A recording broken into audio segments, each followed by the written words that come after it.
have been terrible. I've been so brutal. Just go through to the entire thing and be like, oops, hey, I'm entirely sober. And then I completely forgot to record. I would be like, yep, we're going to just do it tomorrow. Even if we got halfway through, now fuck that. Good thing your boy's on his toes. Or else. I actually did notice that it wasn't recording. Oh, why don't you? What if you just not said anything? Just been like, oh yeah, you fucking idiot.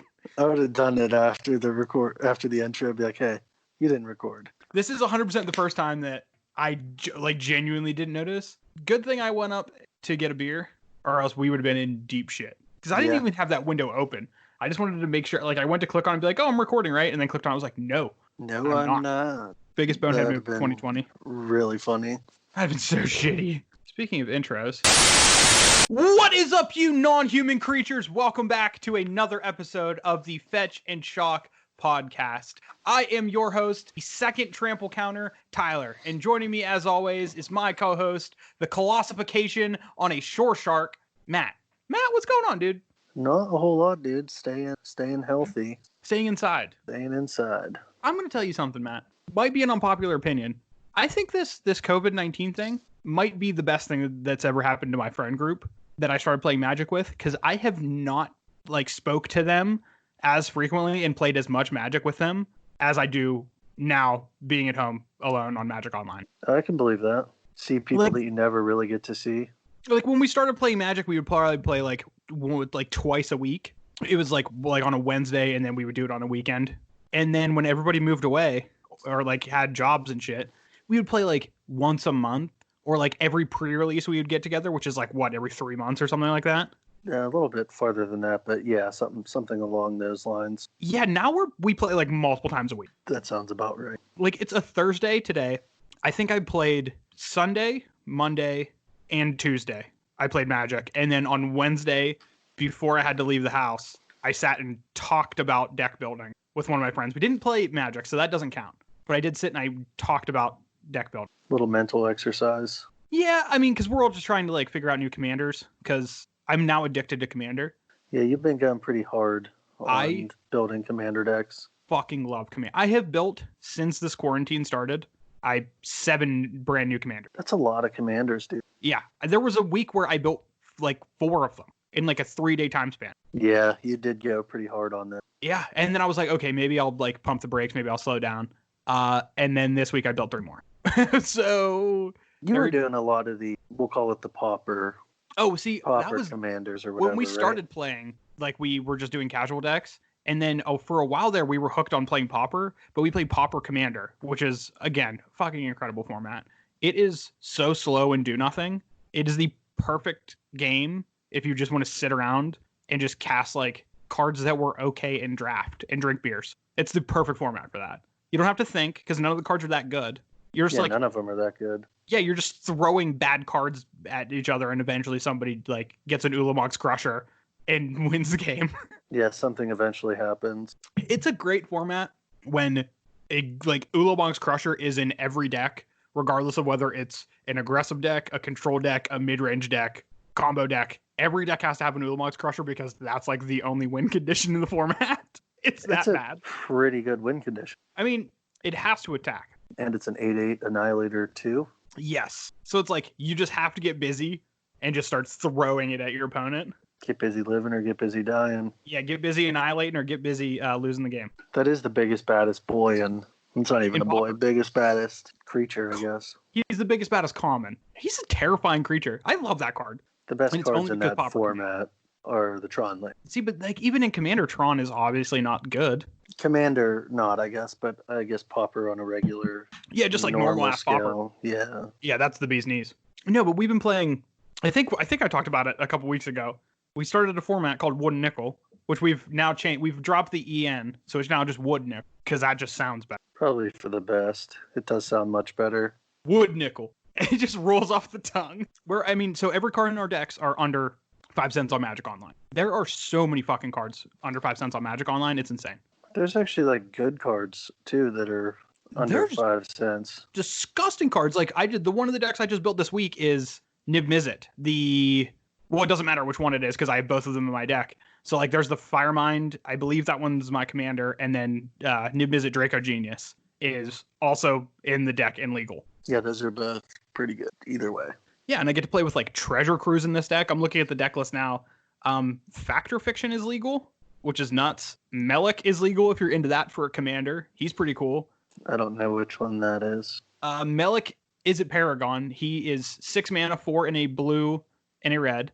You play with the top card of your library revealed, and you can play instant or sorceries from the top of your library. And if you play an instant or sorcery from the top of your library, you copy it. Oh, seems pretty good.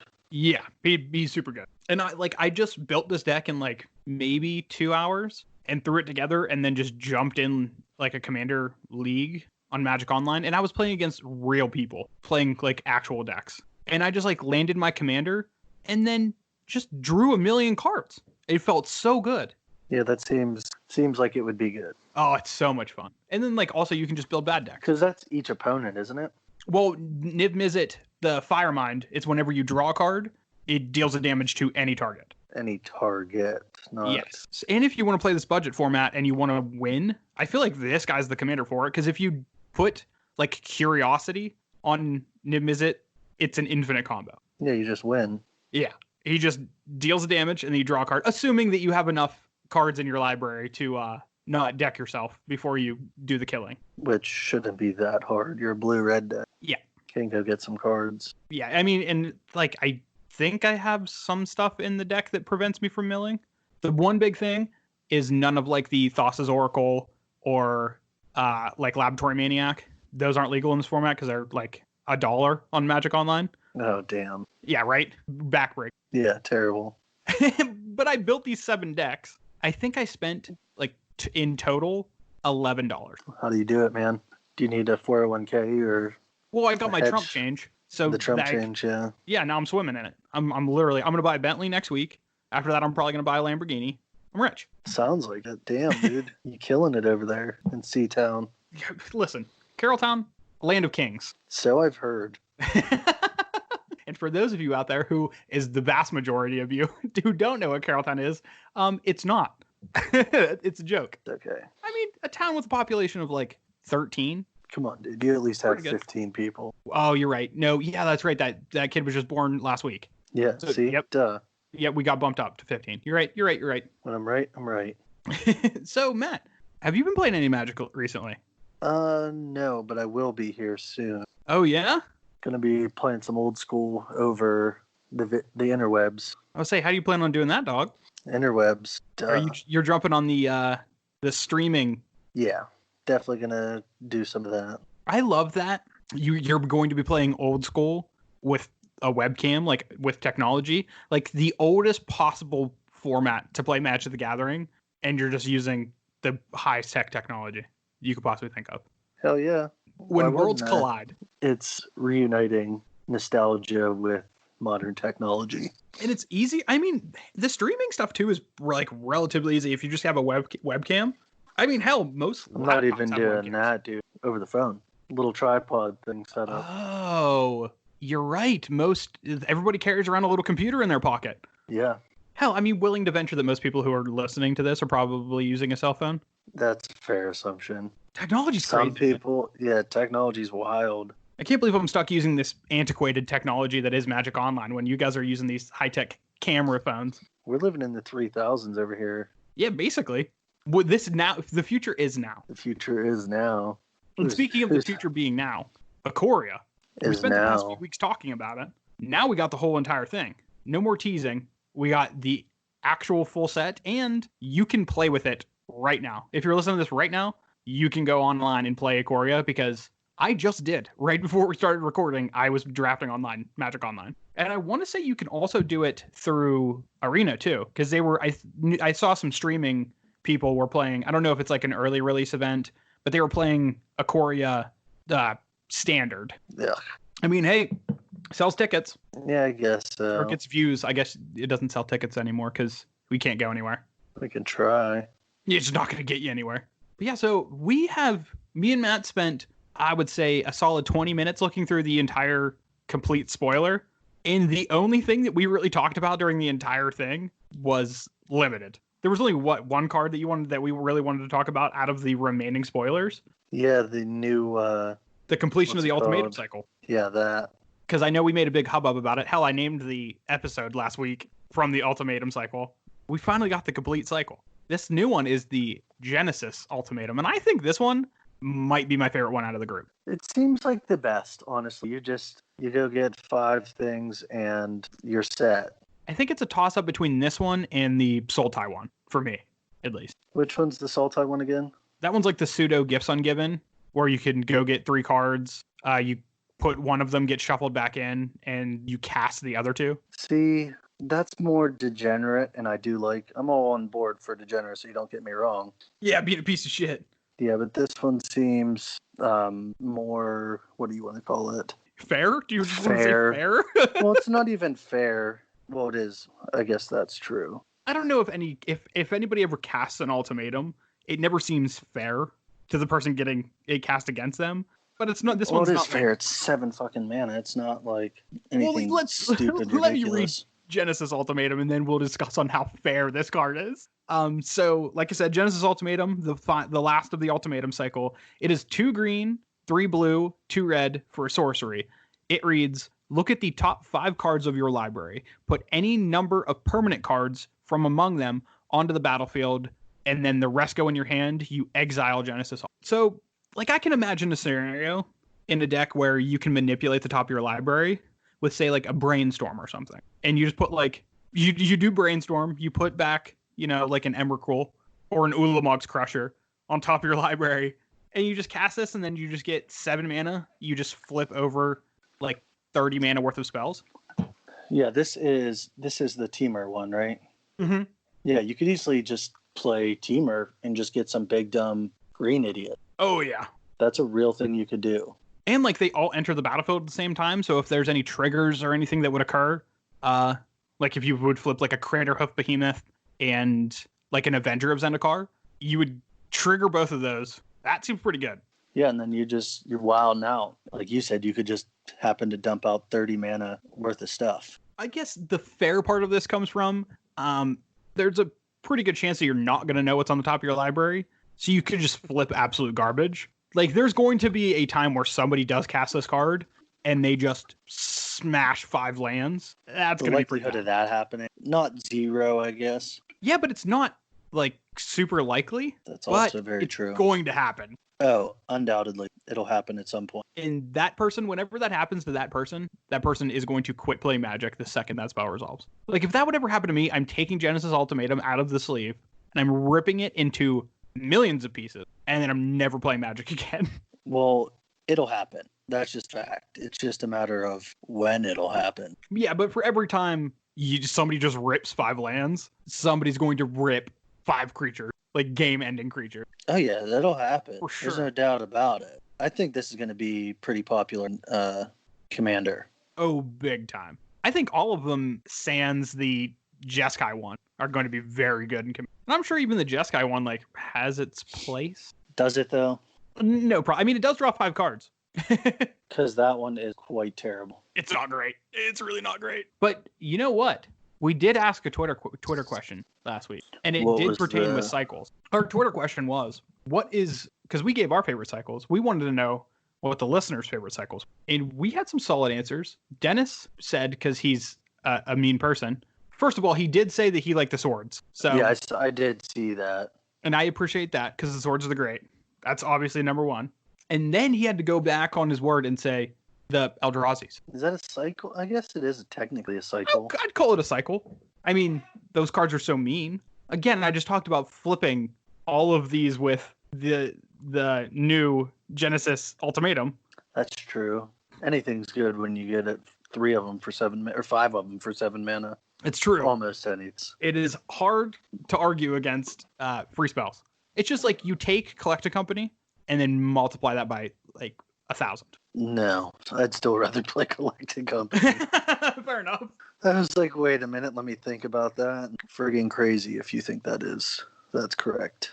Dennis also mentioned that listening to the top 5s makes him want to make a cycle cube. I saw that because that's when you put those shitty cycles in. That the leech cycle? What are you talking about? That should have been an honorable mention, if we're going to be honest. If we're going to be honest, I don't think we'd be friends anymore. You don't like the leeches from, what is it, Apocalypse? No, they're terrible. They're so bad, but you have to include them. Do you though? That makes me think of like, what are the worst cycles? Ooh, there's some bad ones. There's some real shit ones. The leeches might be the top worst cycle. Definitely not the top. For those of you who don't know, the leeches, I believe they're from Apocalypse, but they're just creatures that are like kind of good for their mana cost, but then they make every other spell you cast of their color cost an additional one of that color more. So like the green one is a 4 mana 5/5, but it makes every green spell you cast from there on out one green mana more. And they are generally undercosted. Yeah, like the green one is like I said, a 4 mana 5/5. The blue one is a 2 mana 2/2 flyer. And the black one is a 3 mana 2/2, but it does have an ability to give itself a +1/+1 because sure. God, I love bad cards. I was just thinking that should be one of our cycles moving forward. The top 5 best bad cards. Best bad cards. Because there are some of them. There's we could some do real an entire episode of bad, like good bad cards or bad good cards. I don't think there is bad good cards. I would say there are bad good cards. What bad good cards are there? Well, you don't have to put me on the spot like that. There's got to be some like cards that are just like awkwardly powerful. Like they shouldn't be as good as they are. See, that's not bad good cards. That's just stupidly good cards. Just awkwardly good cards. You give me a week and I'm going to find a list of bad good cards. Oh, never mind. Don't even need a week. Right now, Norin the Weary. That's not a good card, though. Oh, yes, it is. That card's so good. No. It is other cards that make that card good. Yeah, but him by himself, he triggers so much stuff. He triggers stuff, but he's not good without the stuff to trigger it. Sure. But, I mean, Magic is a game of context, dude. I hate you. We'll talk about Norin a little bit later. Let's finish talking about Ikoria. Because, like I said, we have the whole entire spoiler. And when me and Matt were talking about it, we were just fixated on the future of Ikoria, at least in the limited format. And my worry about this format, first of all, is that it is a very good draft format that is just going to fade into obscurity because of the current world that we're living in. Yeah, we're in no man's land. Yes, 100%. So I'm afraid that we have a good format on our hands that is not going to get the love that it needs or should get. Yeah, I think that you are correct in that, just as people aren't really playing paper Magic. People aren't going to their LGS and playing. No, and it's like you can't really buy boxes forever because the release is delayed. And you really shouldn't be, not saying that people shouldn't be within that close to people. No, yeah, I agree 100%. So, like, you're not going to get a chance to play with these cards in paper, but you already have the ability, like, as of now, to play with the digital versions of these cards. Yeah. So I think that I'm just going to end up drafting this, like, a good handful of times on Magic Online, and by the time it comes up on paper, I'm just going to be like, oh, I don't give a shit. Yeah. Like, I've got my fix. People are going to buy this for, like, the special cards after. Not going to be like, ooh, I want to go draft this again after people have been drafting the shit out of it. Well, that brings up a good question, too. Like, they really kind of did go all out with these, like, fancy cards in this set with the Godzilla cards and the also, like, crazy cartoony art cards. If this set doesn't sell particularly well, do you think that's going to put a damper on these kind of cards moving forward? No, it doesn't seem like anything has really affected that. They're still going to pump them out because people are going to buy them from the secondary market, at least. But I don't know if Wizards is going to say any of that like exchange of money. I don't know if Wizards really gives a shit about that. They're still going to make money because someone is going to have to buy them, buy like boxes or packs. That's true. I mean, but do you think that because it might get opened less, you're just going to see like the cost of these? Because you can get these in the like the collector boosters, right? I have no idea. That's where you get them from, is the collector boosters. I'm sure you can get them in normal packs, but the collector boosters are guaranteed to have some of these cards. We're just going to see the cost of collector boosters go up like through the roof because secondary market's shit. That might just make them buy that instead. Exactly. And then the regular set won't sell. I see what you're saying. I mean, this is all hypothetical. I don't know if that's actually going to be the case or not. If you're right, you're a witch and we're going to burn you at the stake. That's fine. There's worse ways to go. Is there, though? I've heard burning at the stake is actually a pretty peaceful way to go. From who? Because I'm curious. Somebody about who burnt a witch, obviously. Goddamn witches. Because obviously the witch survived to tell the tale. And she was like, you know what? Not bad. wasn't as bad as I thought it would be. I think you're full of shit, dude. You called my bluff. But that concern aside, I have dabbled already in Ikoria Limited. Yeah, you were doing a little bit of that today, weren't you? Yeah, it was actually just available today. I don't know what time it was released, but when I just got done with whatever I was doing today and had some free time, I sat down and fired off a draft. And I did think this draft format was going to be pretty cool going into it. And the first draft I did, I was confirmed in my beliefs that this is a cool draft. What did you draft? You drafted black-green splashing, correct? That is correct. I did. It's a super, super light, like almost non-existent blue splash, but I did draft a green-black, like, I guess, Reanimator deck. How much Reanimator was actually in that? Well, I have, like, Reanimator in Limited's obviously kind of weird, right? Yeah, you're not getting Gristlebrand. Exactly. You're just getting, like, your biggest idiots. I believe my pack one pick one was Umori, the Collector. That's the companion guy that is 2 and then 2 black-green hybrid. His companion is each card in your deck shares a type, which he's not my companion. He's just in the deck. And then when he enters the battlefield, you choose a card type, and cards of that type cost 1 less. Creature. Yep. Turns out Creature is the exact name every single time. So I picked him up pack one, pick one. I was like, okay, that's pretty good. And then my pack one, pick 2, I got back for more, which is the 6 mana reanimate spell. So you return a creature card from your graveyard to the battlefield, and then it fights a creature you don't control. So it's like a reanimate removal spell, which is super sick. Yeah, that seems pretty good. Yeah. And then I just like kept just getting good cards passed to me in the colors. Like I think I was just in the right seat for this deck, and I just got paid off by opening a really good rare. Also in this draft, I got Loris of the Dream Den, that 3 mana companion that you get to cast spells, or 1 spell a turn with converting mana cost 2 or less from your graveyard. That didn't make the main deck because I just have big idiots and not little idiots. Yeah, makes sense. I can see that being a really good limited card, though. I could see that too. And there's a chance like I probably should just be playing it in the deck as just a 3 mana like good card that like can sometimes maybe get back one of my 2 mana spells, but whatever. And I'm also playing. I mean, it is a 2/3 or 3/2. It's a 3/2 with lifelink. So it can smush. It can get in there, get you some life. Yeah. I mean, at very least, somebody could just be like, oh, this is pretty intimidating card. I should probably kill this. And it just like leaves room for one of my other powerful cards, like Karuga. I can't believe I got 3 companion cards, like rares in this draft, which is insane. How does that work with limited? The same way? Like you can still just cast it from the board or whatever? Yeah, you get to have it. Actually, because I actually got to see it because somebody had one of them as their companion card in one of my games. There is, if you're familiar with Magic Online's like commander interface, there's like a little separate zone that's denoted by a little flag underneath your name, and that's your commander. This is the exact same thing, except for that instead of that little flag, it's a little heart. Oh, yeah, it's very cute because you're a companion, so you guys are loving up on each other. I see it. I get it. Yeah, it's nice. But yeah, so I got the Karuga one, which is the Simic one, the 5 mana 5/4. So nice guy. And when he enters the battlefield, you draw a card for each other permanent you control with convert mana cost 3 or greater. Card's pretty good. Yeah. Who would have thunk? Oh wait, everyone. Yeah, card's just very good. Yeah, I mean my deck's sweet.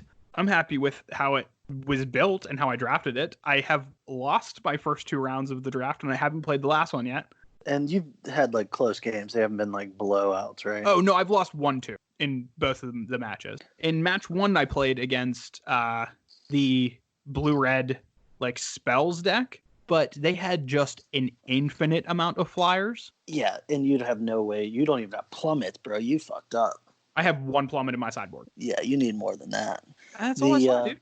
The best card you saw so far was the blue-white flyer that makes your flyers untargetable or targetable for 2. Yeah, that thing's really good. I got absolutely dismantled by 2 of them. It is the Jubilant Skybonder. It's 1 and 2 blue-white hybrid for a 2/2 flyer, and creatures you control with flying have spells your opponents cast that target this creature cost 2 more to cast. Do you think a person ever loses a game, turn 3 that, turn 4 that?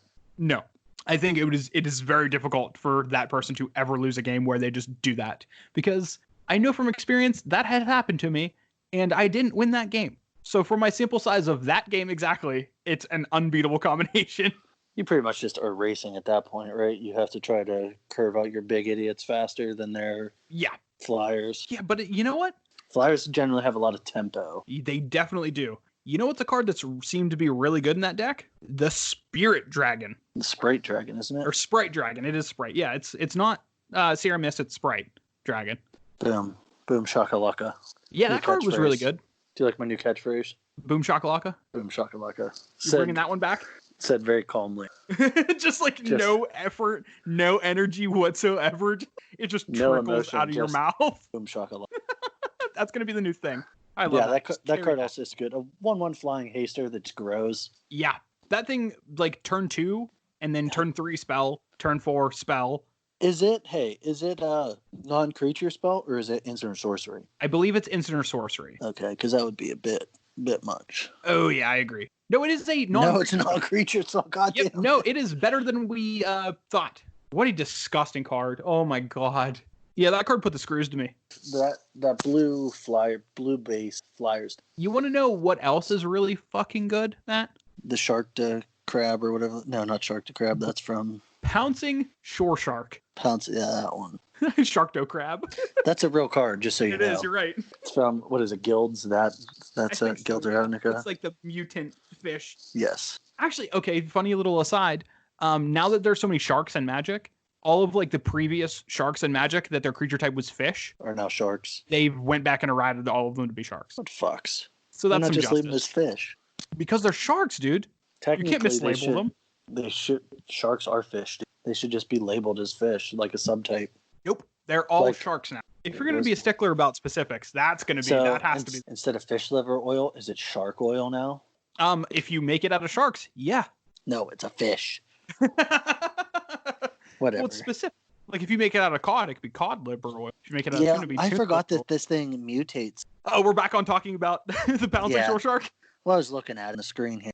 Yeah, Pouncing Shore Shark is a blowout and a half. It's like, I'm going to double block your guy. Nope. Yeah, that happened to me. Because, again, first draft of this format, I don't know any of the cards, and I don't know how powerful some of these cards are. I learned pretty fucking quick that blocking or attacking into 4 untapped mana, and one of them is blue, is just like something you are never, ever, ever going to do in this format. Because Pouncing Shore Shark is the biggest blowout in history. The kicker is, it's only an uncommon, so you're going to see this thing. Exactly. It's not like it's a rare. Like, you can't be like, oh, forgot to play around the rare, my bad. No, it's an uncommon. You're going to see this thing, like you said. There is going to be multiple decks that I play and that I play against that are going to have 2 of these in their deck. And it's just going to crush every single opponent. Yeah, 4/3 for 4. Granted, you need another creature, but you're unlimited, so okay, cool. Yeah, well, guess what? And you're just going to mana war them at instant speed? You know what this Pouncing Shore Shark got put on in my game, or in my match 1? The Sprite Dragon. Seems when good. It already had 3 counters on. Seems good. So now it's a 4/3 that bounced something when it entered the battlefield. And still gets counters. Wait, there's also 3 counters on it. So now it's yeah. Lose the counter. No, it does not. Oh, God. So instead of being a 1/1 with 3 counters on it, it's a 4/3 or 3 counters on it. I didn't even think of that. So dude. it's a 7/6 flyer. That's gonna get wild. That never crossed my mind. It's a beating, dude. So mutate as good as we all thought. Yeah, it is. It touches on every promise that you could have possibly been made for, and this hits home really hard on how actually good not just mutate is, but ability counters. Ability counters are insane in this format. Well, there's a lot of in-speed ones too. That's like random shit. Like, oh, +1/+0 first strike counter. Plus the first strike counter, not. Yeah, there's a lifelink counter one. Yeah, there's one for all of them. In black. Yeah, oh my God. Oh, dude, it's such a blowout. Just putting a counter on something that's an ability is so insanely powerful. Just because you can mutate onto that like shitty creature that has that ability, and it just gives that better creature that ability, which is nuts. Yeah, that makes sense. Like we were shitting on the Bushwag last week. That is a 1/1 with trample, and it's a non-human creature. That will easily turn into a beautiful target for any of these mutate cards. What was that? The one card that's going to be... Did you see any of the colorless O2? The one mana O2 that mutates gets a counter? I did not. I was hoping that thing would be pretty good. Is that a uncommon? I don't know, to be honest with you. I think so. I think it might be. Let me double check real quick. That'd be a really fucking good common. I just bought 2 beta disenchants. That was so random. Where did that come from? Because I made an offer. Oh, you just like bought them like right now on the spot. Yeah. Like I just sent my money. That's why I said it. Not just like, oh hey, earlier today I bought. No, that 1 mana O2 is a common. Yeah, I want that thing to be really good. Yeah, there's potential for that to be disgusting. The thing is there a lot of like 2 mana mutate stuff or no? Things for 2 mana, no. But there are some very good, like 3 mana ones. Like so maybe that's the black. It seems like the mutate is like the best ones, at least in my opinion, are in black and in green. And they're all like 3+. Well, I guess if they're all. Well, one that I had played against me that was very, very good was the Cavern Whisperer. So it's normally just a 5 mana 4/4 with menace, but its mutate cost is 3 and 1 black. So it comes down, and every time it came down on a creature, it was the top card, so it made whatever it was a 4/4. But whenever it mutates, each opponent discards a card. This card is gross. That seems really good. Bring that one up. It's right here. Oh, I'm on the wrong screen. That's why. Well, there's always 2 screens. It's like the actual call, and then it is nuts, dude. Yeah, that card. Well, it's 4 mana 4/4 that gives something. Pretty much turns whatever you have at least into a 4/4 into menace. A 4/4 menace, and then you discard a card. Like that is so much value. That dude but yeah, like that one's really good for 4 mana. The one that blows up artifacts seems pretty good. Artifacts are enchantment. Yeah, that one right there. Yeah, one that I had in my deck that's very good is this Glowstone Recluse. It's a 2/3 with reach, but you can mutate it for 4 for 3 and a green.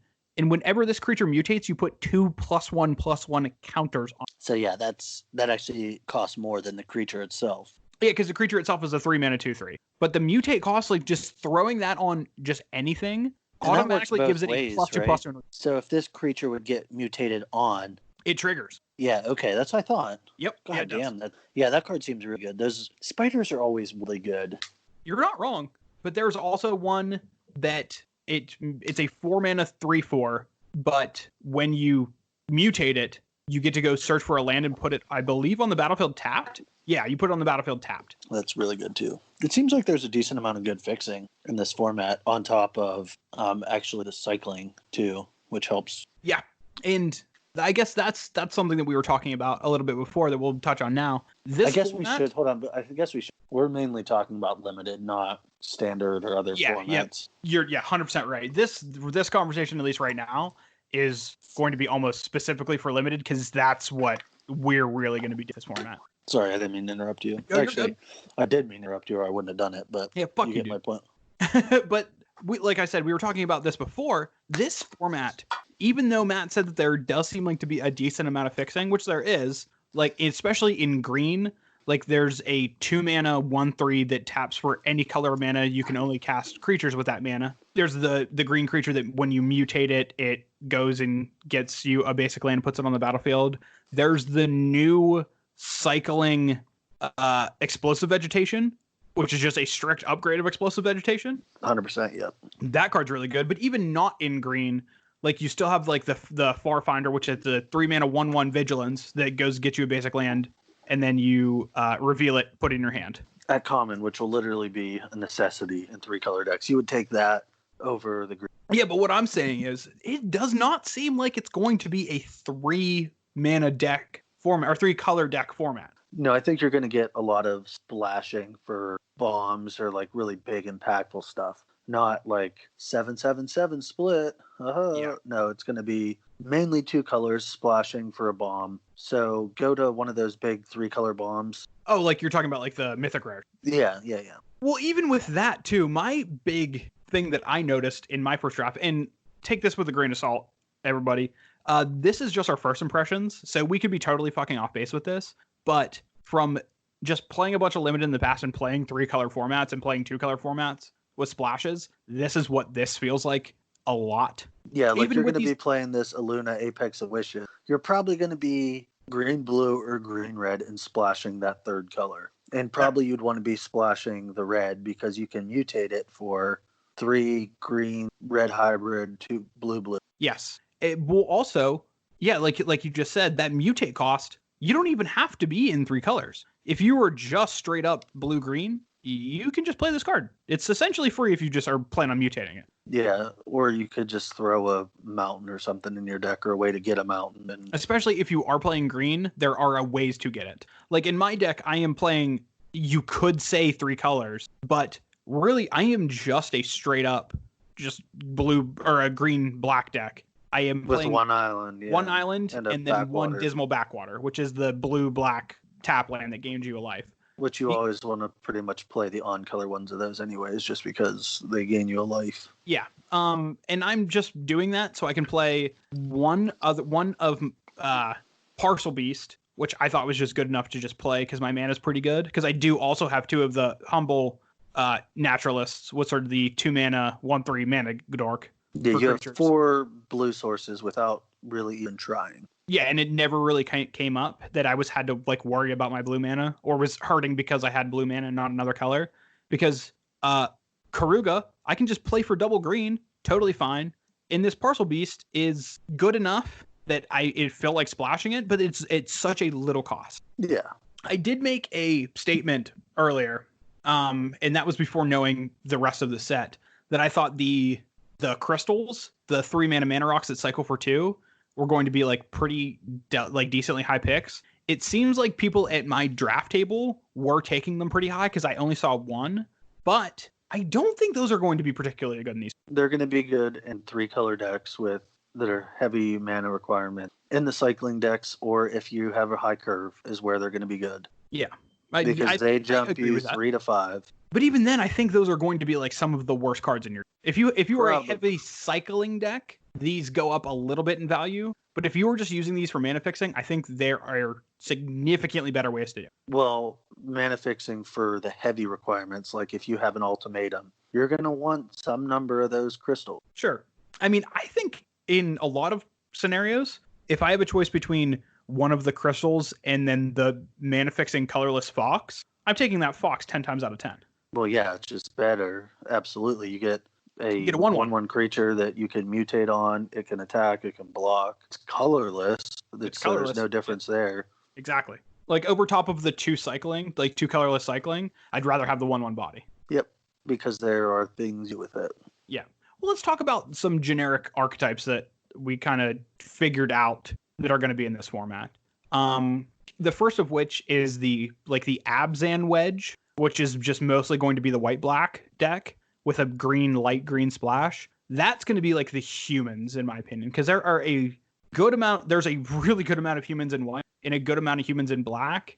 And there are some humans in green that are pretty solid payoffs. What are the green? And that'll be, I feel like it's mostly white-black. Oh, it's definitely going to be mostly white-black. Occasionally splashing green. There's a 3/3 that you're going to, that is a 3/3 for 2 and a green that enters the battlefield. You put a trample counter on a non-human creature. Again, if you're playing a human deck, that's not super good. But if you just have like a good mix between the two, that card's just a playable card. See, I don't think I'd even play that. And that wouldn't force me to go into. Oh, no. I agree with that. But there are green humans, like the Humble Naturalist that we talked about a couple times, the mana guy. He's a human. Yeah, I think that is going to occur when someone's waffling on their colors. But we both agree that the humans deck is primarily white-black. Yeah. The next archetype is a blue-red, like, spells-based. I would have never guessed that. Yeah, weird, right? Blue-red spells? Yeah, and you also get that's pretty common throughout the white time. Splash in that color type or archetype too. It's kind of like that's the Jeskai one. The Channeling Force is a pretty solid pretty solid spell, just because you are just throwing away bad cards, probably lands at that point, and then you also can just use it as a removal spell on whatever you need it to be. There also is going to be like a subtle, and I say subtle because it seems like there's a better color combination for cycling, but there is going to be a subtle cycling theme in that. Cycling's 5 colors if you really want to do it. It's true. It's very, very true. But red also has like probably one of my picks for best pick in this limited, which is the Fire Prophecy. That's the 3 mana instant, or the 2 mana instant for 1 in a red. You deal 3 damage to a creature, and then you can put a card from your hand on the bottom of your library, then you draw a card. Pretty good. Gets stuff out of the way early, pumps up your prowess counter dudes. Yeah. Oh, yeah. Like that just seems really, really good. Now, would you take that over the Flame Spell, pack 1, pick 1? I don't think I would ever take it over Flame Spill, because it feels like 4 toughness is pretty crucial to be able to deal with. Flame Spill is the uncommon. Trample burns, if you will. Yeah. Flame Spill is 2 in a red for an instant speed spell. It deals 4 damage to a creature, and any XX damage dealt to that creature is dealt to its controller, which is pretty cool. Because this format is going to have so many freaking creatures too. Clash of Titans seems like a pretty good removal. Instant speed, fight spell in red, which isn't very often that occurs. Yeah, I do think that the blue-red deck is probably one of the weakest in the format, at least at face value. If you get like the flyers, if you get multiple copies of Sprite Dragon, then yeah, you're gonna want to be. Yeah, that card's really good. But it's just absurd. It's one of the flagship uncommon multicolor spells. But outside of that, I'm not really feeling the blue-red deck. I think the cycling deck is more the white-red deck. Yes, there we go. That's a beautiful segue into the next one, which is the Mardu wedge. But I feel like the deck is mostly white-red. Yeah. With some black splash. There's 2 uncommon spells that I just saw that are good payoffs. Which ones are those? Did you remember? Thundermare. Yeah, the Savvy Thundermare is really good. Whenever you cycle a card, it's a red and a white for a 3/2, which is already just like nuts. But whenever you cycle a card, you can pay 2. When you do, it deals 2 damage to target creature and you gain 2 life. Oh, and Zenith Flare is another really good one. Yeah, it's an instant speed 2, a red and a white. It deals X damage to any target, and you gain X life, where X is the number of cards with a cycling ability in your grave. So keep in mind those are both uncommon. Yeah. But still, those are really good payoff. I mean, after you just like cycle your heart away, you can just Zenith Flare them right in the head. And it's so say you have just 4 cycling things. That's a 8-point life swing. Yeah, or you just like kill their best creature. Yeah, dome them. That's even good for like 3. Oh yeah, I think it has to be above 3 for that card to be something you want to cast. Yeah, absolutely. Unless it's like desperation mode. And then at that point, you have bigger problems. But another creature that I thought was like really good just as a common, just a generically good card that I don't think is going to be good in anything but the cycling deck is this Prickly Marmoset. It's a 3 mana, 2 in a red for a 2/3 first strike. But when you cycle a card, it gets a +2/+0. Yeah, nice little 4/3 first striker. Yeah, also, it's a monkey and not a human. And despite how science wants to say that those things are pretty similar, you can actually mutate onto this, unlike a human. Yeah. Which is pretty good, just giving something first strike. Yeah, and +2/+0, you're going to trade up a lot of times. Oh, yeah, blocking this guy is terrifying. I'd rather just take 2 with a possibility of 4 instead of losing something. Yeah, but then that's just going to like chunk you. Like you're always going to be afraid of blocking this guy. Oh, yeah. For sure. Always. Yeah, it'll do some work, and it's common, sure. so. The next archetype is the one that I drafted, which is the Sultai Wedge, but I feel like it's mostly black-green. That's kind of like the graveyard mutate deck, or green-black mutate cards seem to be the strongest so far. Yeah, and there's some good mutate targets, like the, go up real quick, the 2/4 Vigilance dude. That's a really good guy to throw. For 3 mana 2/4? That's good. That's good. Throw some counters or some abilities on him. Hell yeah. And you just get like generic, like very good cards for like a graveyard theme too. It's kind of hard to fill your graveyard, but you do have a bunch of good cycling creatures like the Titanoth Rex. 1 in a green to cycle it. It's an 11/11 trample. And when you cycle it, you put a trample counter on something. The best thing I saw to fill your graveyard outside of cycling was the mono green dude. When it comes into play, mill the top 3. Yeah, that is I think it's a sloth or something, right? No, right there. Stop. That mole. It's a mole, not a sloth. Yeah. Excavation. So just a 3/3 trampler that dumps 3 cards into your yard. Yeah, and you just get like just pretty good generic spells. Like Survivor's Bond, 1 and a green. You can choose one or both. Either return a human from your graveyard to your hand or a non-human from your graveyard to your hand. Like just getting back like one of the big idiots that you cycled earlier that you can now cast. Pretty good. Yeah, classic plummet, and then the fight card. Oh no, that's just a punch. So good.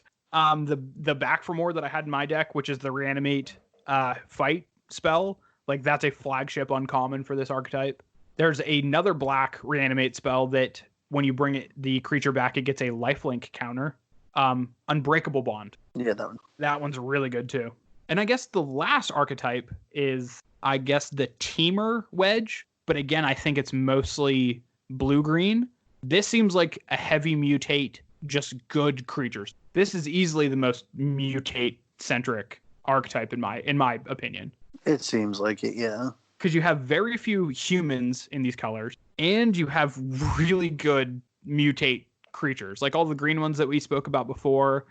You also get my new least favorite card, Pouncing Shore Shark. That card's insane. Even down to the rares, like this Sea Dasher Octopus. Like, that's a first pickable card. Hold on, I'm still trying to find it. Oh, the ninja. Yeah, the ninja octopus of the deep sea. Yeah.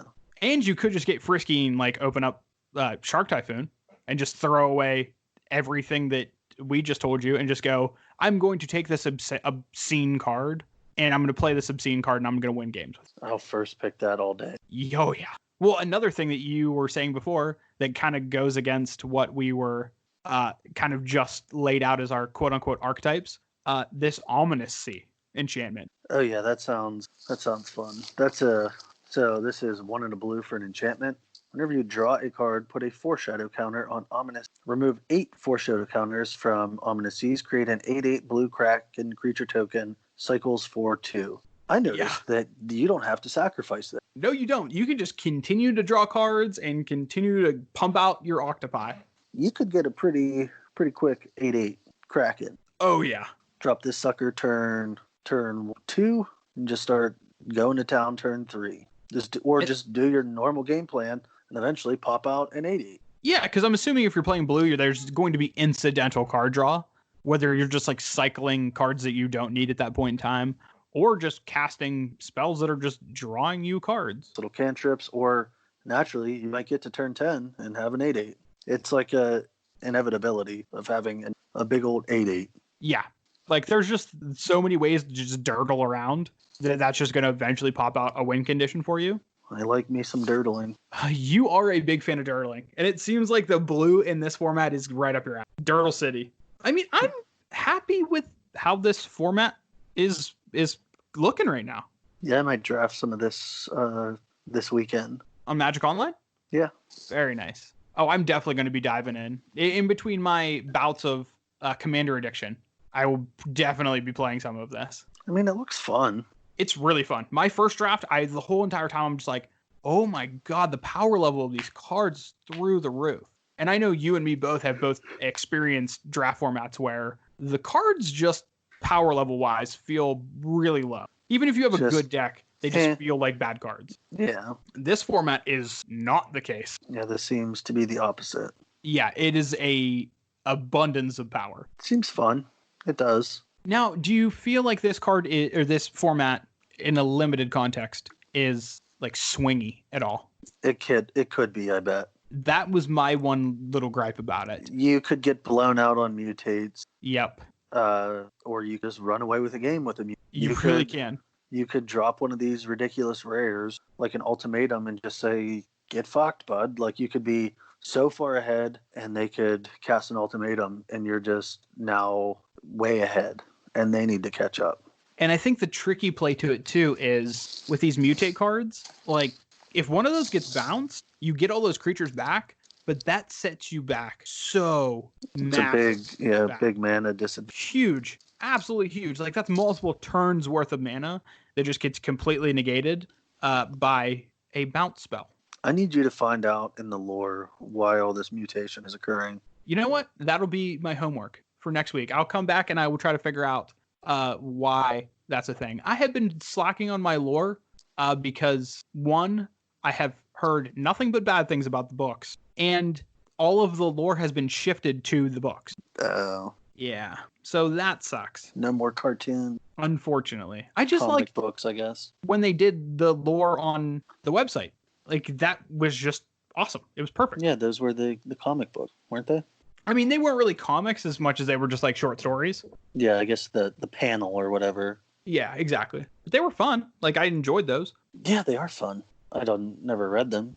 And most of your lore was pseudo through you. Just me.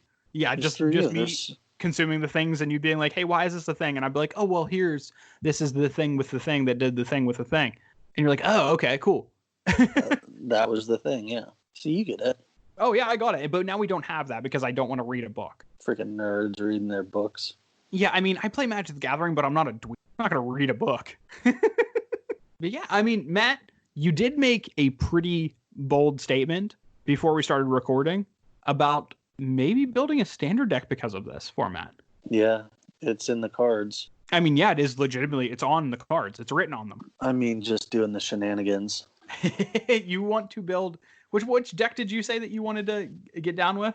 Like a blue-red cycling deck with octopuses and the giant turtles. Oh, the big Dirtle Turtle. The Dirtle Turtle, I love it. He's like the almost opposite of a Dirtle Turtle because he has fucking haste. Because of course he does. The Yadaro, the 1 in a red cycling guy that when you cycle it, what is it? 6 times? 4 times. 4 times, yeah. You just get to throw him on the battlefield because yeah, sure. So Dirtle Turtle Central, baby. I believe it was Rich Shea posted a tweet of Yardo, the Sharknado card, and Standstill.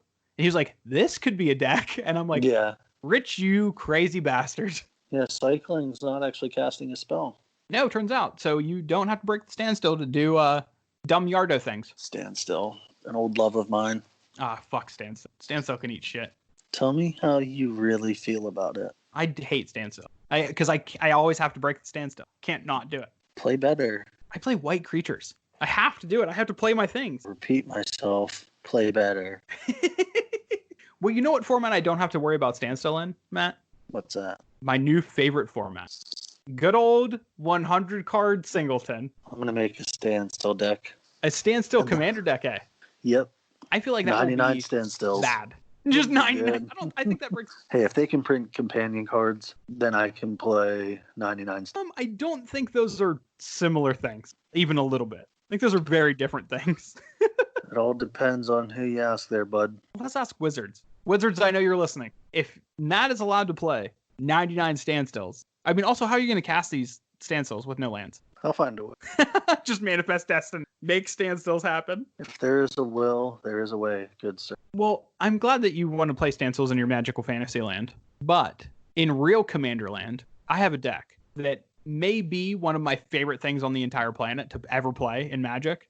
And you actually got to witness this insanity. I actually got to witness you win. Yeah, which doesn't happen very frequently with this deck because it's not the point. Yeah, you don't want to ruin it with good old-fashioned good cards. Yeah, why would I want to sully a victory with good cards when I could just play shitty cards and also still somehow manage to win the game? See, you get it. Oh, I 1000% get it. And the deck that we're referring to is one of my all-time favorite commander decks, and that is actually going to be our Spice of the Week. I'm taking it from Matt. I gifted it to you. You're right. Because I asked you if you had a deck, and you're like, oh, fuck, no? And I'm like, well, Buzz, See, my deck last week was so spicy that I needed a break. Oh, you needed to go get like a glass of milk. You get it. And some ice cream to like cool your palate down. Well, I'm here to bring the heat again while you're on your vacation week. Needed a cool glass of milk. Exactly. Well, this one, a pretty spicy meatball. And we're stepping into the realm of Elder Dragon Highlanders for this week's Spice of the Week. Is it still called Elder Dragon Highlander, or they just go straight Commander? I think it's just Commander now. But all the old people like me are just like, EDH, meh. Fair. There's the Elder Dragons. No, we're going to talk about my Norin the Wary Commander deck for the Spice of the Week. Because I think this was the first time Matt ever got to see it in action. What you called me on like Monday or Tuesday or something. And I was playing this deck on Magic Online. I was like, oh yeah, I'm just playing a game of Commander. He's like, oh, well, I'm going to jump on Skype, share your screen with me. So I was like, oh, okay, no, you cool. were playing some other hot garbage, and I said, play this.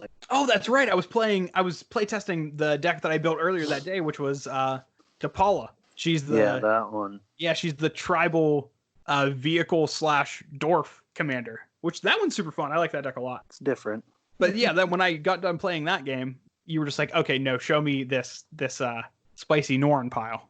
And so I did. And this game went so fucking perfectly. You turned it into a prison deck. Yeah, I somehow turned the Norin Chaos into a prison. You're right. But at least it's a fun prison. It's not like a prison. It's not like Alcatraz. I'm sure people actually enjoyed being in the prison, yes. It's like the rich people prison. It's like the prison from The Godfather, where they're actually just like in like a house and just like making food and just like shooting the shit. Fair. That's what Norin is. So my Norin Chaos deck, I'm going to give a quick rundown of the concept of the deck and go through some of the generic cards in the deck. And then we'll talk about the game that you got to watch, because that was super, super entertaining. So if you're not familiar, Norin the Wary, he's pretty bad. He's a 1-mana 2/1. Terrible. Yeah, he's not good. He's 1-mana 2/1 for a legendary creature, Human Warrior. And he says whenever a player casts a spell or a creature attacks, you exile Norin the Wary. You return him to the battlefield under its owner's control at the beginning of the next end step. So legit the worst actual. Yeah, anything. He's just a big scaredy cat. Anytime something happens, he's like, oh, got a blast. And he just jets off into nothingness. And then when the coast is clear at the end step, he just comes back. He's just like, oh, hey guys, back like nothing else ever happened. And like you can normally pair him pretty well with things like Perforos, God of the Forge. Yes, anytime anyone does anything, they're losing 2 life. Yeah, because he's going to come back and just nug them. And there's also what the enchantment, is it Impact Tremors? Yeah, same thing, only 1 damage. Yep. See, most people would normally do that. Neither of those cards are in there. Also true. Because Norin is just here as a facade. Just to give you a mono red commander and make people tremble. Yeah, exactly. The entire heart of this deck is just making it so everything every person does at the table doesn't actually matter. And we're doing this with cards like Warp World, which is a 8-mana sorcery. And it says each player shuffles all permanents they own into their library. Then they reveal that many cards from the top of their library. Each player puts all artifacts, creatures, and lands revealed this way onto the battlefield, then does the same with enchantments. Then the rest of the cards revealed this way that weren't put on the battlefield go on the bottom of their library. So you just shuffle all of the things that you have into your library and then just randomly show whatever comes from the top. Yeah, so it's literal just chaos. Yeah. Another beautiful card, Scramble Verse.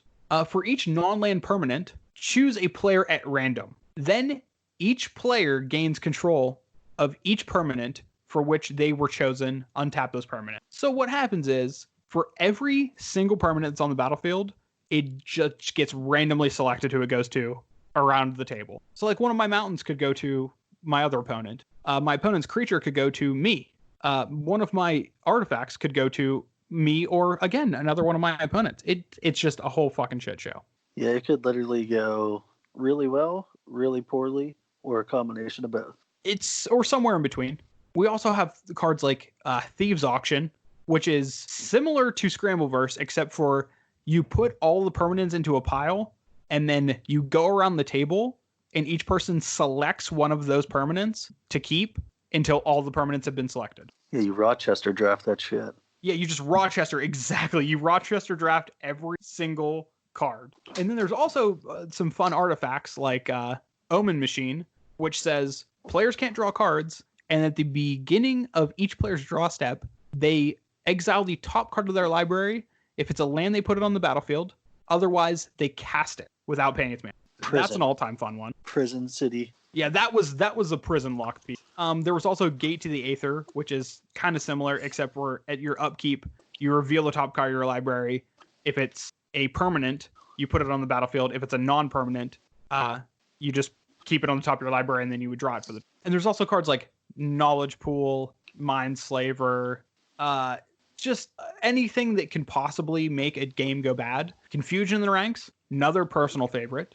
a 5-mana enchantment that says whenever a player or whenever a artifact, creature, enchantment enters the battlefield, its controller chooses another target permanent with the same type on the battlefield and exchanges it with that person's or with the controller of that thing. You know what I have for you? What do you have? Instead of Norin, you should play some horrid blue-red commander and play the only blue card being Shared Fate. Oh, see, I hate Shared Fate. Exactly. That's fair. I mean, Shared Fate's kind of like good. Knowledge Pool, right? And I have Knowledge Pool in the deck. Kinda, but it's not. It's not. You're right. You know what? Maybe someday I will. Just that one change. Just for you. Just one blue card. Just the one blue. And I will play one island. That's it. I mean, in all fairness, you probably could just keep Norin and be like, hey, listen, I have one blue card in here. I have Shared Fate. Can I just cast it? And people are going to be like, no, fuck you, dude. You're already ruining this game. You don't need to do it anymore. It's really fun. But yeah, we sat down and played this deck against some very, very sad opponents. The one dude was loving it. Oh, yeah, the one dude was really into it. Well, the game started out, too. My turn to play was Crork's Thumb, which is a 2-mana legendary artifact that says, if you would flip a coin, instead you flip 2 coins and you ignore one of them. So it just ups your chances of winning any kind of coin flip. There are a decent amount of coin flips in this deck, so that's just a good early play. I could have easily played Game of Chaos turn 3, and there's a good chance I could have just won the game. Yeah, and I think you ended up discarding it to the Mirara, whatever it is. Yeah, I discarded it to Gyreach Sanitarium, which is a land that for 2 you can tap it, and each player draws a card and then discards a card. Yeah, that. So that was in good faith. Yeah, that was because I didn't just want to end the game on the spot.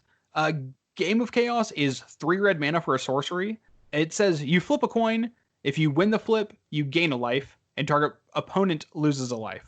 And then you decide whether to flip again if you win the flip. So essentially with Crork's Thumb and that, I just get 2 flips against my opponent's 1 flip to win the flip. I get to if I win, I get to continue to do that again and again and again until my opponent is dead and I win. And I could have done that around the table if I really. I decided against it, and I think that might have been the best decision I've ever made. Probably. You still ended up winning. Yeah. You know how I ended up winning?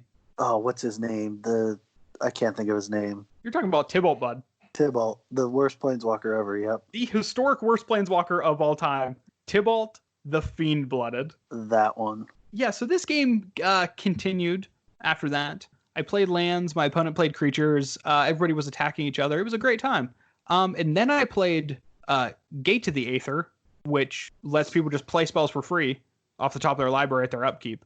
And then from the Gate to the Aether, I proceeded to play an Omen Machine, which stops people from drawing cards. I then activated Gyreach Sanitarium to the point where nobody had cards in hand. So the only spells that were cast for the rest of that game were things that were flipped from Gate to the Aether and Omen Machine. Yep. And then I had Tibalt on the battlefield, which I just continued to plus until I got to his ultimate. Probably the first time ever that it was ultimated. I think that might be the actual first time that Tibalt has ever been ultimated, ever. I think that's probably true. Probably the first time it's ever been played. Just cast. First time Tibalt has ever been actually cast in a game ever. But yeah, so I got to ultimate Tibalt the Fiend-Blooded, which his ultimate is -6. You gain control of all creatures. You untap them, they have haste. I gained control of every creature on the battlefield, which was like 1,000 zombies. Yeah, and just nugged everyone. And then just killed all of my opponents with an ultimate from the worst planeswalker in the history of Magic. And won a game. I'm not going to say that that was the highlight of my Magic career, but it was the highlight of my Magic. Oh yeah, that's for sure. Check that one off the bucket list. Yeah, so for those of you out there who are playing Fetch and Shock Bingo, you can check off winning a game with Tibalt the Fiend-Blooded if that was on your card. He did it for you. We should totally do that. We should make Fetch and Shock bingo cards. That would actually be kind of cool. And for like our fucking there's definitely a way to make randomly generated bingo cards with like from a list of criteria. Just have people do randomly generated bingo cards, and then we'll just like have the list and just randomly throw shit out, and the first person to complete it wins something. Oh, I kind of like that. Oh, we should do that for the fucking 1-year anniversary that's coming up in like, oh god, it's like 6 weeks. Yeah, that would be fun. I guess speaking of our 1 year too, we have something big planned for a nice giveaway. That we do. And the idea actually came from the at least the original little sprout of the idea came from one of our listeners. Yeah. They bought us a little bit of present that maybe relates to the podcast. Or maybe not. Or not. Or we could just be feeding you a big pile of shit. And we're gonna build something nice and we're gonna give it away. It's gonna be a good one. Once we build that, I think we'll release it and build up some hype. But for now, that's all we're gonna leave you with. Just that little taster. After our spice of the week, throw in a little bit of dessert taster. Little spoiler for our 1 year giveaway that is coming up in, I think, like 7 weeks. Yeah, a little tidbit of it. A fucking year, dude. Can you even believe it? No. I meant to quit a while ago. To running the Magic the Gathering world. I've tried to quit many times and you wouldn't let me. Maybe that'll be my gift to you for the 1 year. No, that's it. Done. The 1 year is going to be your retirement party. Dope. We're just going to get just shit-faced together. Never done that one. Who knows? Maybe by that point, we'll be out of quarantine, and maybe our 1 year episode could be live. I don't think we're going to be out. We just got pushed back to May 15th. Yeah, I don't think we're going to be out either. But we can hope. A boy can dream. A boy can dream. Speaking of dreaming, Matt, you know what I've been dreaming about? What's that? Oh, you're setting yourself up, you fuck. I've been dreaming about some creature types. There we go. I knew it. You nailed it. Specifically, my favorite creature types. Because Commander 2020, full of obscure creature types. There's fucking bird sharks. There's fucking elemental dogs. There's all this crazy shit. Even Ikoria itself has absurd creature types. Which begs the question, Matt. What is our top 5 favorite creature types of all time? Dun, dun, dun. And that is our top 5 for the week. Matt, do you have any honorable mentions? I do. Let's hear it. Plain Jane boring. I'm going to go with. Okay. Dragons. I loved the dragon cards as a little kid. Those were Gotta super love fun. a good dragon. I get behind that. Zombies, just because, once again, they're super sweet. They're all through pop culture, all the time, forever. That's true. And then the Angels, because one of my favorite cards was, and probably still is, Sarah Angel, the OG bad bitch. I love that. Well, is that all your honorable mentions? Those are my honorable mentions. I think I have 5 honorable mentions to throw your way, and none of them are overlapping. My first honorable mention, horrors, because there are some killer horrors out there. That's. Are you saying horrors or horrors? Horrors. Okay. They're a killer both, but in the Magic context, it's mostly fair. Fair. Also, hydras. Shout out to my boy. Hydras. Okay. I like me some hydras. Big green dummies. Also, X spells, super fun. And most hydras are X. Core, because Stoneforge Mystic. Shout out. Sphinxes, because I think sphinxes are some of the most powerful creatures. Like Consecrated Sphinx, sign me up, dude. Yeah. And then my last is Shapeshifters. Shapeshifters. Okay. Because a lot of them are all of our creature types. A Shapeshifter can be all 5 of our top 5s, all 10 of our top 5s, all at once. I can dig it. Yeah. So shout out to Shapeshifters being everything and also nothing. Matt, how about you lead us off? What is your number 5? I let us off last time, so that'll let me hit number 1 first. Oh, so you want me to go first? If you want me to go first, I will. If you want to go, I'll go first. And okay. I think my number 5 is your number 2. Ooh, okay. My number 5 is Slivers. Okay. Because I can get behind Slivers. Yeah, I know you're a big fan of Slivers, and so am I. I remember when I was first started playing Magic and I discovered Slivers, I was like, oh shit, these are so cool. And the first thing I did, and looking back on it, this is one of the worst decks I've ever built, but it's also one of the most fun. I built an entirely Slivers deck, but it was all based around Mana Weft Sliver, just being able to produce Wooburg. And Mana Weft Sliver. Mana Weft Sliver, thank you. And call yourself a Sliver fan. Listen, the whole deck was just built around casting Door to Nothingness and winning with that. That's pretty dope. The other one's Gemhide, if you were curious. Gemhide Sliver, yep. It was also in the deck. And I was also playing Liquid Metal Coating and the 3 mana Sliver that when it enters the battlefield, you destroy an artifact. That would be Harmonic Sliver. Harmonic Sliver, there you go, thank you. So it was like a land destruction door to nothingness. That's dope. I can get behind that. Built around Slivers. It was so sick. I think I still have pieces of it too. And this deck is, again, it's like 5 years old at this point. Worth it. Hell yeah. So my number 5 are Ifrits. Ooh. Yeah, I'm That's kicking a cool one. Kicking it old school. Yeah, that sounds like your style too. So the numero uno best Ifrit is obviously Serendib Ifrit. To 2 and a blue for a 3/4 flyer. At the beginning of your upkeep, deals 1 damage to you. One of the OG badasses that can come down early and does not die to lightning. No, it does not. It was also printed like kind of recently too in like a limited format, right? Eternal Masters, I believe. Yep. Yeah. I think you're right. Awesome. Good pick. Yeah, I thought that was my next one actually has similar flavor, and it is gins. Ooh. Yeah, so the most recent like good gin is Gin of Wishes. Okay. But my favorite two, with number 2 being Juzum Gin. Juzum Gin is a good one. Which they recently just reprinted in red and ruined it. It's like a devil too, or whatever it is, like orc or something. No, it's just the new one. I don't think it's the new a one. I don't know. No, it's not. It's like an orc or a giant or shit. Giant, maybe. I think it's a giant. I think you're right. Yeah, but and then my number 1 favorite gin is obviously Urnum Gin. Urnum Gin. That's a good favorite too. That's such a cool card. They're such badasses. Like you're a classic old school guy too. Like this is 100% that's your 2 jams right there. Your top, your 4 on your top. I was gonna put them higher, but they're not my absolute favorites. I get that.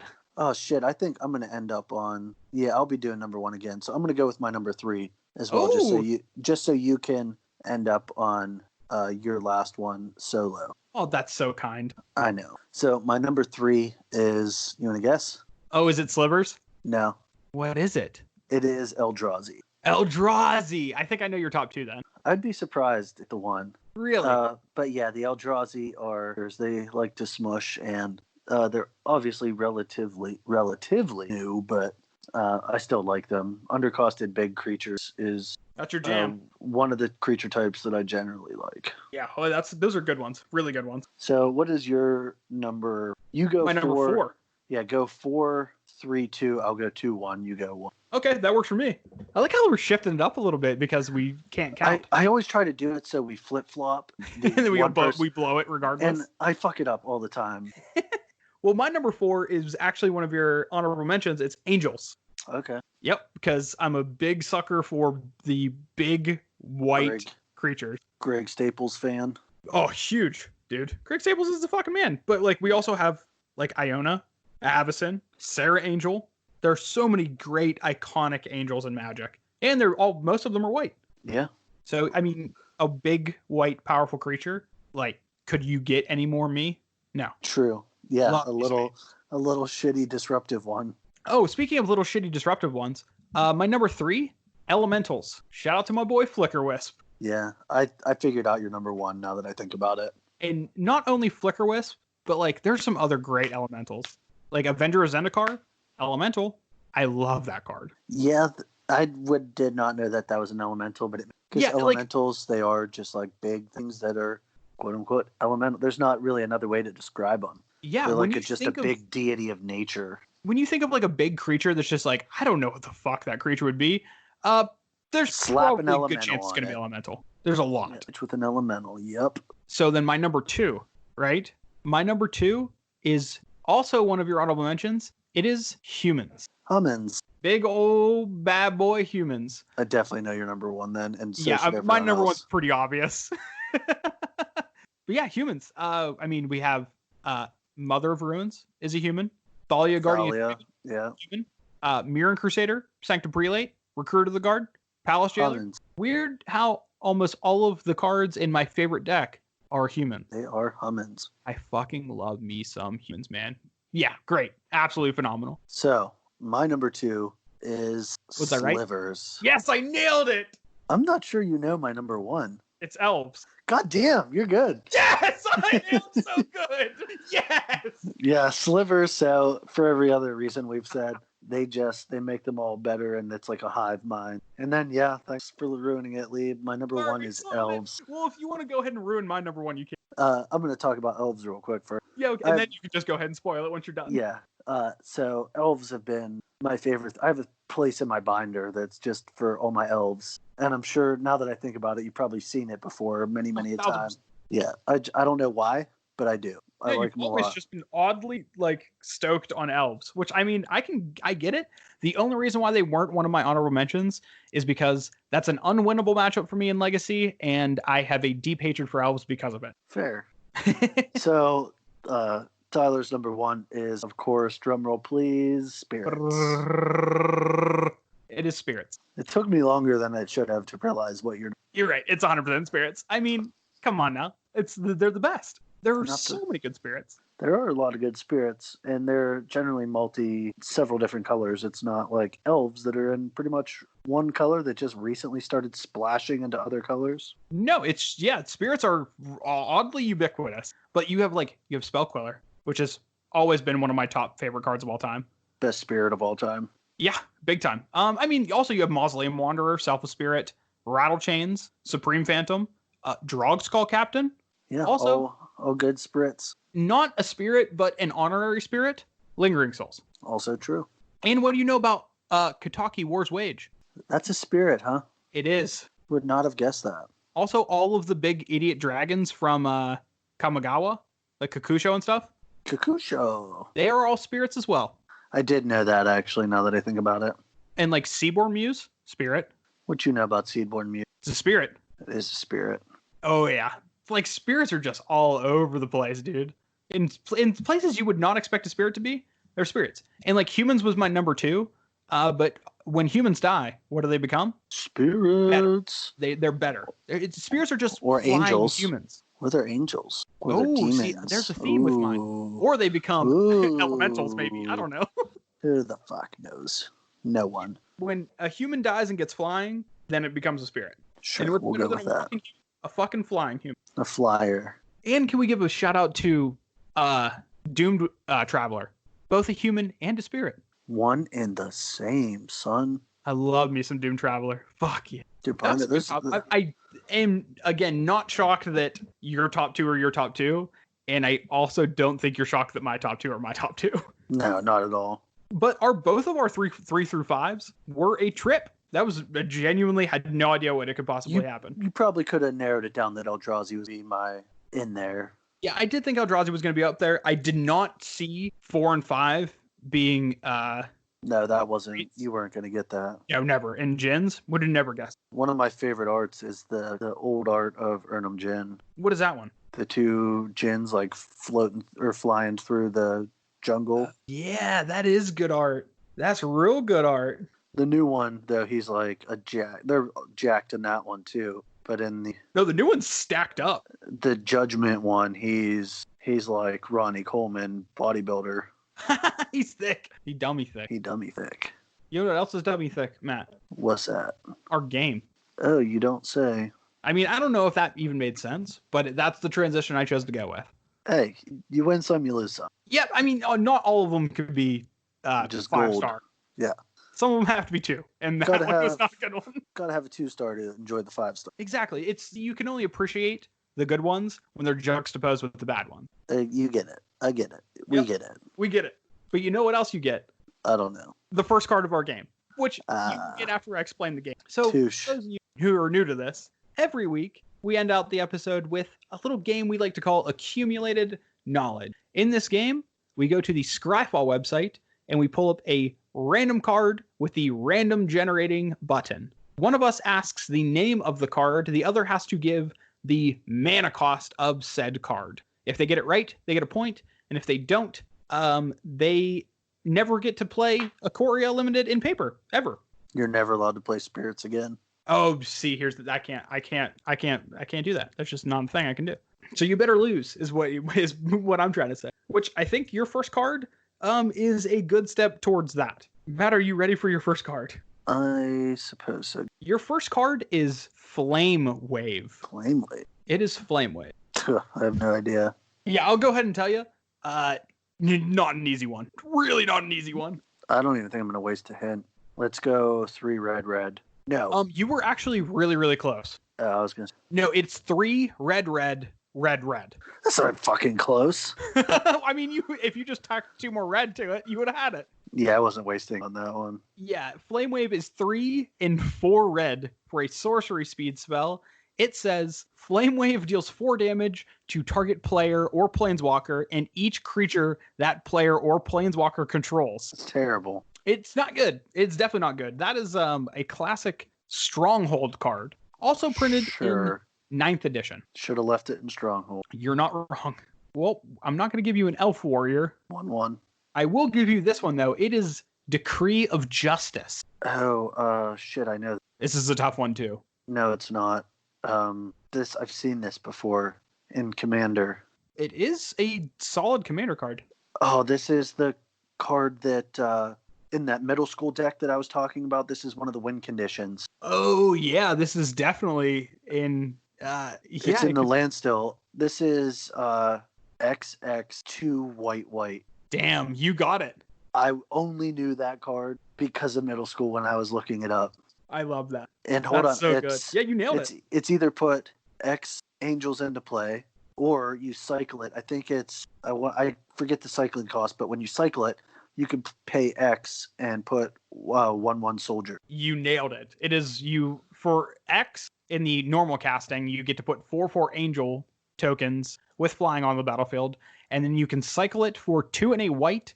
And when you cycle it, you can pay X, and then you put 1/1 soldiers on the battlefield equal to X. Yeah. So for 6 mana, you get a 4/4 Angel, or for cycling 6 mana, you get 3 1/1 white 1/1 soldiers. Angels. That is correct. No, 1/1 white soldiers. Or white soldiers. Yep. Yeah, thank you, middle school. Yeah, I'm super impressed by that. I would not have got that outside of that. Oh, Matt. This one's, I think, a tough one, too. This next card is Prismatic Strands. This sounds familiar. This is I was talking to you about this card for Pauper. Where are you now? Yeah, because it's a fog. Huh. Fuck, I think I need to use one of my hands. What hint would you like to use? What does this thing do? So Prismatic Strands prevents all damage that sources of the chosen color would deal this turn.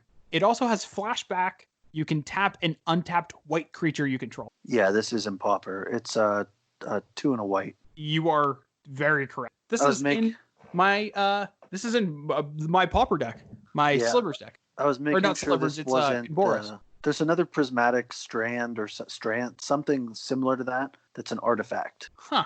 Yeah, I'm not entirely sure what that is. But you got that one right, so that's all that matters. Holy crap, this art is nuts. This is a sweet card. Your next one is Incinerate. Is that it? Just Incinerate? Incinerate. Oh, this is 1 in red. You are very right. Deals 3 damage to something, can't be regenerated. Yep, 3 damage to any target. A creature dealt damage this way cannot be regenerated. But this is Ice Age. This one is specifically the it's the 5th edition one. It is gnarly art. Scott Fisher art. I'm going to look it up because I want to see it. Or share it. Oh, no, don't share it because if you have your other cards up. You will. I have the next one, and I think this next one means you are the winner this week. Oh, your next one is Palladium Mirror. Ooh, I don't know if this is 2 or 3. Ooh. Maybe I spoke too soon. Because there's a lot of mirrors that are 2. There's a lot that are... I do have another hint, though. So what's this bad boy do? This mirror, Palladium Mirror, taps to add 2 colorless mana to your mana pool. Oh, it's 3. It's 3 colorless. It is 3 colorless mana. Oh, I probably would have guessed because it didn't sound like one of the colored ones. No, one of the ones that taps for 1 color. That's a 1/1. This guy is a 2/2. So like that almost through that guarantees you 3 mana too. So if you would have asked for the power and toughness, you would have got it as well. Yeah, that's true. I could have done that too. Ain't taking no risks. No, you just crushed it. After your first one, you swept, which the first one was, I am going to say, just about impossible. I wasn't even trying with that one. Flame Wave? Get out of here. Yeah, not a chance. Well, I did try, but I was way off. Yeah. That you said I was... I mean, you were only off by 2 red mana. Yeah, just... you were desperate ritual away. I was actually changing my answer to 2 red. Oh, okay, so then you were way far away. Before you said, no, you were close. You went the wrong direction. Yes, apparently. Well, Matt, you're a big winner for today, bud. I'm the wiener. You know what that means? You have to never play spirits again, I believe was No, that's not how it works. the bet. No, I'm just not allowed to play paper Ikoria, is what the initial thing was. Which, joke's on you, I don't think I was ever going to play it in the first place because quarantine. True. I can give you that one. But in addition to me not playing during quarantine, at least in paper, you also get the shout out for the week. All right. So since you suck and I'm the winner and you tried to trip me up, but you couldn't, I am shouting out a fellow combo player. That would be Mr. Cyrus Corman Gill. Homeboy. Arguably one of the best combo players. He crushes Legacy Storm like there's nobody's fucking tomorrow. He's the person who makes stuff stock for that format. And he consistently crushes in Vintage, too. Yeah, any deck that he touches that has Dark Rituals in it, he wins. That's it. The biggest thing is the Tendrils is the big one. Yeah. That's his moneymaker. That has won him many a tournament. Yeah. He streams a lot. If you want to look at his Legacy Storm sideboard guide, he has it pinned on his Twitter, so go check that out. Yeah, if you ever want to learn about Storm in any capacity, that's the one. He's the one you want to talk to, absolutely. For sure. Also, a really cool guy. I was sitting by him a couple different times. I was killing it at Eternal Weekend, and he's just like a genuinely nice person. Oh, he's an absolute sweetheart. He is your stereotypical Storm player who likes to wear the Carhartt beanie. So I think he might have started that trend. Yeah, he might have started that trend. Yeah, he is the father of Storm players wearing Carhartt beanies. That is possible. I love that. He's a trendsetter. But yeah, he pretty much specifically talks about Magic on Twitter. So go give him a follow.